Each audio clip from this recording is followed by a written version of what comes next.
Chapter 23, Time to Act. For the 1,000th time, Cheyenne felt the face of her watch, making the tiniest of motions so she wouldn't wake Griffin. But now the time had finally come. It was 2 in the morning, the time she had decided to act. The afternoon and evening had dragged by. The 3 men had stayed in another part of the house, plotting, she presumed, their voices too low for her to hear. Griffin had mostly stayed with her, leaving only to get them something to eat. Cheyenne had catnapped or pretended to. For one thing, she needed to be wide awake when the time came, and the more she slept, the more they would think she was sick and helpless, even though she thought she could feel the antibiotics kicking in. Sleeping, or pretending to, kept her from talking to Griffin, kept her from thinking that maybe she wouldn't do what she knew she had to.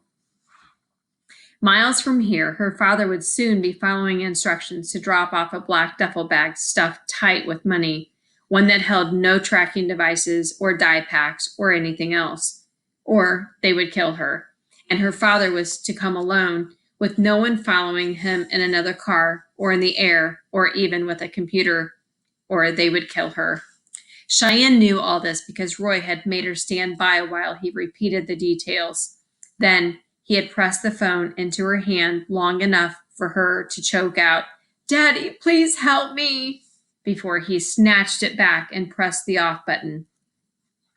But it didn't really matter if her father did or did not follow the rules. It didn't matter at all. TJ had told Cheyenne as much when he attacked her. He had climbed on the bed and then pinned her wrist against the wall and whispered in her ear, "Are you experienced, Cheyenne? Are you? Because maybe it's time for you to become a real woman. Maybe you should let TJ give you a little loving before it's too late." She had been too frightened to even make a sound. All she had done was shake her head violently, and one of her shakes had connected with TJ's nose. He had grunted in pain, and then his voice became even more oozing and vicious. "Where are you going? You won't be getting any loving." "They never talk about getting it on in heaven, do they, baby? Let TJ give you a sweet memory to take to your grave." Somehow, Cheyenne had mustered enough saliva in her mouth to spit at him. When he muttered a curse, she knew it had met its target, and then Griffin had stormed in and saved her. But saving her from a would-be rapist was one thing. Stepping in when Roy told TJ or Jimbo to take her for a ride was another. Would he defy these men, including his father, to save her? When saving her wouldn't make it much more likely that he would get caught, wouldn't it simply be easier for Griffin to pretend to himself that they really were going to let her go?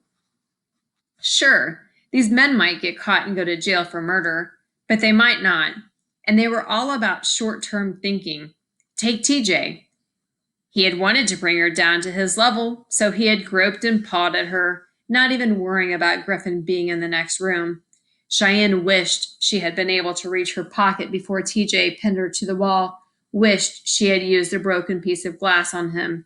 She would have liked to have cut his throat, and she could have done it too. What she didn't know was whether she could do what needed to be done now. The men had left several hours earlier, getting into position to make sure that her dad was following the rules. If they were going to come back to the house for something forgotten, they would have done it by now. It was time to act. Slipping her hand into her pocket, Cheyenne pulled out the piece of glass. Slowly, she crawled off the end of the bed. Griffin snorted and shifted, but then his breathing resumed, a regular rhythm. She slid her feet forward until the cord that bound her ankle was as taut as a wire. Bending down, she sawed through it in a few strokes. Her lungs ached, but she was too afraid to breathe except for the tiniest sips, too afraid she might cough. The slightest sound might give her away. When the cord parted, it was like taking a step into the empty air. There was no turning back. If Griffin woke up, he would have to try to stop her. Gripping the piece of glass tighter, Cheyenne held her breath and listened. But he was still deeply asleep, exhaling audibly every few seconds. She tiptoed across the floor, testing each step. Putting her hand out for the knob, she found the door was not quite closed. It was a tiny thing, but still it seemed like a good sign. She trailed her fingers down the wall of the hall until she reached the dining room. Pinky's leading the way. She ran her hands lightly over the table and what seemed to be a sideboard, but she found nothing more than dirty dishes. In the living room, on a rough wooden table, Cheyenne found what she was looking for.